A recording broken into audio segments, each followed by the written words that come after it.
और आइए अब बात करते हैं हमारे खास शो प्राइम मिनिस्टर की। मुंबई में विपक्षी इंडिया गठबंधन मोदी को सत्ता से हटाने के लिए रणनीति बना रहा है। वहीं दूसरी तरफ पीएम मोदी ने मास्टर स्ट्रोक चल सबको चौंका दिया। मोदी सरकार ने संसद का विशेष सत्र बुलाया, इसे लेकर तमाम अटकलें शुरू हो गई हैं। सवाल यह है कि क्या विशेष सत्र में कुछ बड़ा होने वाला है? कुछ सरकार अहम बिल ला सकती है क्या? सरकार के कदम से क्यों चिढ़ा है सियासी पारा? आपको एक खास रिपोर्ट में दिखाते हैं।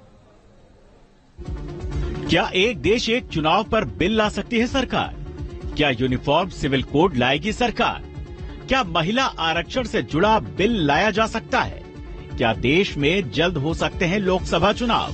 क्या संसद के विशेष सत्र में कुछ बड़ा होने वाला है? विपक्ष मुंबई में मोदी को सत्ता से हटाने के लिए प्लान बना रहा है। इधर प्रधानमंत्री मोदी ने मास्टर स्ट्रोक चल दिया है। संसदीय कार्य मंत्री प्रहलाद जोशी के एक्स पर एक पोस्ट के बाद तमाम तरह की अटकलें तेज हो गई हैं। दरअसल मोदी सरकार ने संसद का विशेष सत्र बुलाया है जो 18 से 22 सितंबर तक चलेगा। संसदीय कार्य मंत्री प्रहलाद जोशी ने इसकी जानकारी दी है। इस सत्र में 5 बैठकें होंगी। विशेष सत्र का एजेंडा क्या होगा ये अभी तक साफ नहीं है, लेकिन तमाम तरह की अटकलें लगाई जा रही हैं। सूत्रों का कहना है कि विशेष सत्र में सरकार वन नेशन वन इलेक्शन का बिल ला सकती है। सरकार इसे लागू करवाना चाहती है तो वहीं कई राजनीतिक दल इसके विरोध में हैं। सरकार विशेष सत्र वाले दांव से विपक्ष हल्का नजर आ रहा है। अचानक बुलाए गए सत्र को लेकर सियासत भी गर्मा गई है। कांग्रेस ने विशेष सत्र बुलाने पर सवाल खड़े किए हैं। जिस राज्यों में चुनाव होने वाला है, बीजेपी की हालत खस्ता है।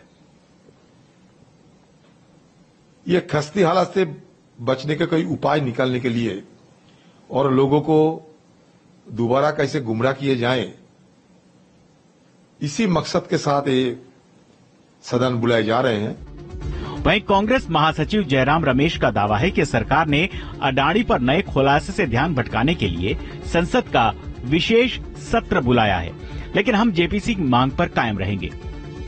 सबसे ज्यादा विशेष सत्र की टाइमिंग को लेकर सवाल उठाए जा रहे हैं। शिवसेना ने इसे त्योहारों से जोड़ दिया है। तो ये इतनी जल्दबाजी में क्लोज डोर पे कैसे निर्णय ले लिया कि इन्हीं तारीखों पे होनी चाहिए? ये हिंदू धर्म से जुड़ा हुआ फेस्टिवल है। देश में क्या विदेशों में माना जाता है। महाराष्ट्र की आस्था का विषय है और आप कहेंगे कि वो सब छोड़कर जो एक उत्सव का माहौल होता है, एक पूजा का समय होता है, आप वो सब छोड़कर ये स्पेशल सेशन में, ये क्या होने वाला है स्पेशल सेशन में? विशेष सत्र बुलाए जाने पर विपक्ष शंका आशंका से घिर गया है।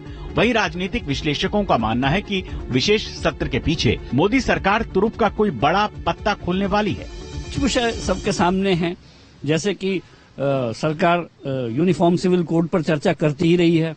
सरकार जम्मू कश्मीर को पूर्ण राज्य का दर्जा देने की बात सुप्रीम कोर्ट में बोलती ही रही है। सरकार को विपक्ष की तरफ से ये बार बार अंदाजे आ रहे हैं कि सरकार चुनाव को प्रीपोन कर 5 राज्यों के विधानसभा चुनाव के साथ लोकसभा चुनाव भी करा सकती है। ये तमाम अटकलें हैं।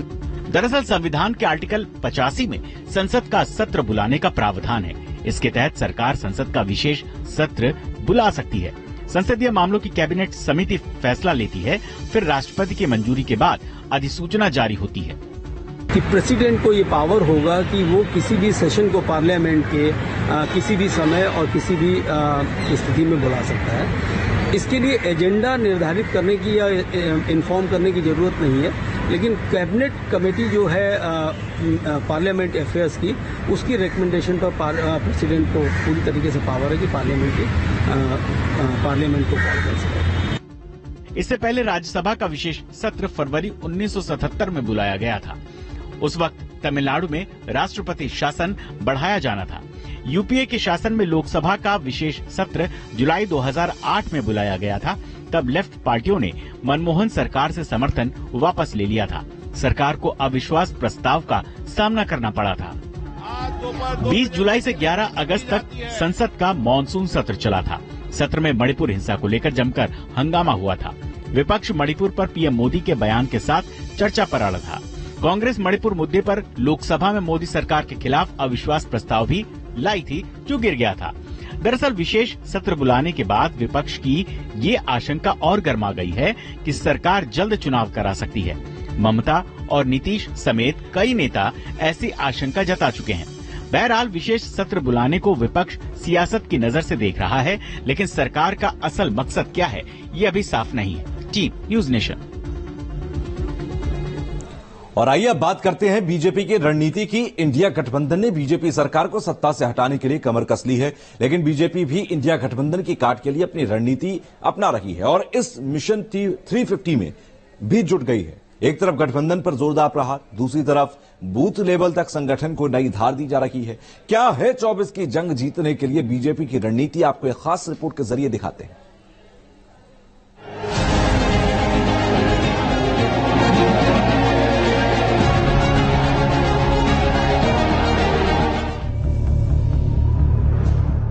मोदी को रोकने के लिए मुंबई में 28 दलों के नेताओं का एकजुट होना ये बताता है कि 24 का चुनाव इस बार कांटे का होने वाला है। एक तरफ अकेला मोदी और दूसरे तरफ सारे विरोधी।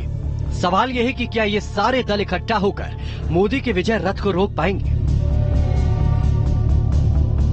विपक्ष की एकजुटता अपनी जगह है, लेकिन ऐसे कई सवाल हैं जो बार बार उठेंगे, जिस पर गठबंधन के दल एक मत नहीं होंगे। इन सवालों पर बात आगे होगी, लेकिन मोदी को रोकना इतना आसान किसी के लिए भी नहीं।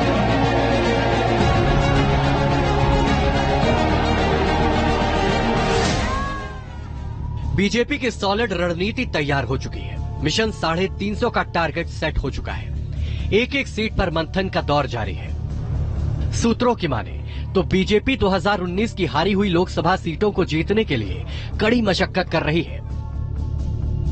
इन 160 सीटों को सी और डी कैटेगरी में बांटा है। इन सीटों पर जेपी नड्डा से लेकर अमित शाह और पीएम मोदी तक की नजर है। मिशन 160 में ज्यादातर सीटें दक्षिण भारत की है। यूपी, झारखंड, महाराष्ट्र, पश्चिम बंगाल की भी सीटें हैं। यूपी की 16 सीटों पर बीजेपी 2019 में हारी थी। 2 सीट पर हुए उपचुनाव में जीत दर्ज कर ली। बाकी बची 14 लोकसभा सीटों पर फोकस किया जा रहा है। मध्य प्रदेश की छिंदवाड़ा सीट पर भी बीजेपी का फोकस है। छिंदवाड़ा से कमलनाथ के बेटे नकुलनाथ सांसद हैं। बिहार में लोकसभा की कुल 40 सीटें हैं। बीजेपी के पास वर्तमान में 17 सीटें हैं। बीजेपी की निगाह जेडीयू की 16 और कांग्रेस की 1 सीट पर है। इन सीटों पर जीत हासिल करने के लिए बाकायदा नेताओं को जिम्मेदारी भी सौंप दी गई है। बीजेपी छोटे दलों को साथ लाकर भी अपनी ताकत बढ़ा रही है। हाल ही में जीतन राम मांझी, उपेंद्र कुशवाहा, ओपी राजभर को एनडीए में शामिल कर बीजेपी ने बड़ा दांव चला है। इनकी ताकत की बात करें तो बिहार के 2019 के लोकसभा चुनाव में जीतन राम मांझी की पार्टी हम को 2.4% वोट मिले थे, जबकि उपेंद्र कुशवाहा की पार्टी आरएलएसपी को 3.6% वोट मिले थे। यानी करीब 6% वोट बिहार की 40 सीटों पर समीकरण बना और बिगाड़ भी सकते हैं। बात करें यूपी की तो ओपी राजभर की पार्टी एसबीएसपी को 0.3% वोट मिला था। यह आंकड़ा बेशक कम है, लेकिन कांटे की टक्कर में अहम साबित हो सकता है। बात करें गठबंधन की चुनौती से निपटने की तो बीजेपी भ्रष्टाचार, बेमेल गठजोड़ को लेकर सबसे ज्यादा हमलावर है। विपक्ष के खिलाफ ये नैरेटिव गढ़ बीजेपी जनता के बीच बड़ा संदेश देना चाहती है। यही इनका एजेंडा है, कॉमन मिनिमम प्रोग्राम और मैक्सिमम प्रॉफिट कैसे हो, कम से कम काम और ज्यादा से ज्यादा कमाना, यह किस प्रकार हो, यही इनकी नियति है, यही इनका उद्देश्य है। इस घमंडिया गठबंधन का उद्देश्य ही है मिनिमम प्रोग्राम मैक्सिमम प्रॉफिट। और दूसरा है सीएमपी का एक और फुल फॉर्म भी है, करप्शन से मैक्सिमम प्रॉफिट। आत्मविश्वास से लबरेज बीजेपी का कहना है कि विपक्ष की मिसाइल कभी लॉन्च नहीं होगी, क्योंकि उसमें फ्यूल ही नहीं है। आपके मिसाइल में फ्यूल नहीं है। 2013 से 1000 कोशिश आप कर चुके हैं। खाट यात्रा, अमुक गठबंधन, तमुक गठबंधन, सब कुछ आपने कर लिया है कि आपका मिसाइल कैसे भी करके लॉन्च हो। ये आप घमंडिया गठबंधन करके आप सोच रहे हैं कि आपका मिसाइल लॉन्च हो जाएगा। नो। विपक्ष बेशक एकजुटता की बात कर रहा है, लेकिन कई राज्यों में पार्टी एक दूसरे की जानी दुश्मन है। इसी आधार पर पीएम मोदी लगातार हमले कर रहे हैं। वहीं बीजेपी भी राज्यों का उदाहरण देकर विपक्षी एकता की हवा निकालने में जुटी है। Now Mamata Banerjee and our opposition, all the opposition, Congress, CPM, they are following one formula, that in Kusti in Bengal, Dosti in Delhi, and mostly in rest of the India. So in Mumbai they are going for the masti. Let them do the masti. दरअसल विपक्ष खास करके India गठबंधन की रणनीति है कि 2019 में विपक्ष को मिले वोटों का आंकड़ा एनडीए से ज्यादा था। इस लिहाज से बीजेपी को चुनौती दी जा सकती है।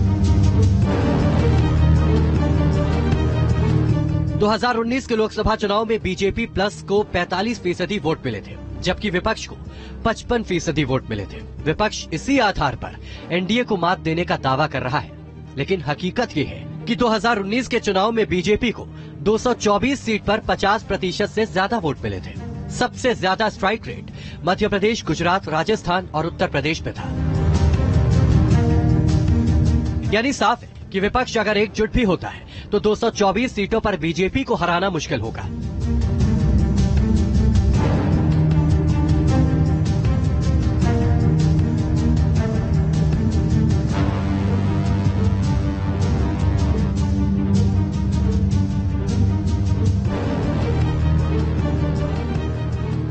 इसके अलावा बीजेपी के तर्कश में कई ऐसे तीर हैं जो अचूक हैं। मसलन हिंदुत्व का मुद्दा। हिंदू हृदय सम्राट पूर्व मुख्यमंत्री कल्याण सिंह की पुण्यतिथि को हिंदू गौरव दिवस मनाकर बीजेपी ने जता दिया कि बीजेपी के लिए हिंदुत्व का मुद्दा कितना अहम है।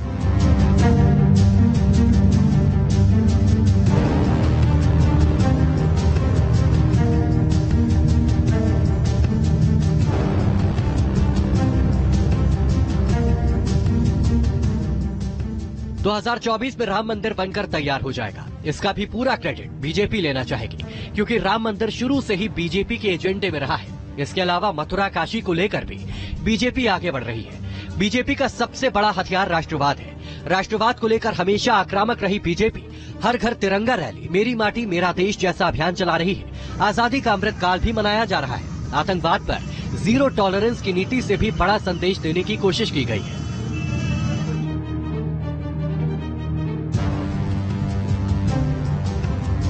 इसके अलावा अर्थव्यवस्था, सही समय पर बड़े फैसले लेने वाली सरकार, बड़े वर्ग को साधने वाली स्कीम भी बीजेपी के लिए वरदान साबित हो सकती है। पीएम मोदी खुद जन कल्याणकारी योजनाओं को घर घर पहुंचाने का मंत्र नेताओं को दे चुके हैं। बीजेपी की सबसे बड़ी जीत की गारंटी खुद ब्रांड मोदी है। मोदी की टक्कर का कोई नेता विपक्ष में दूर दूर तक नहीं है। Team news nation.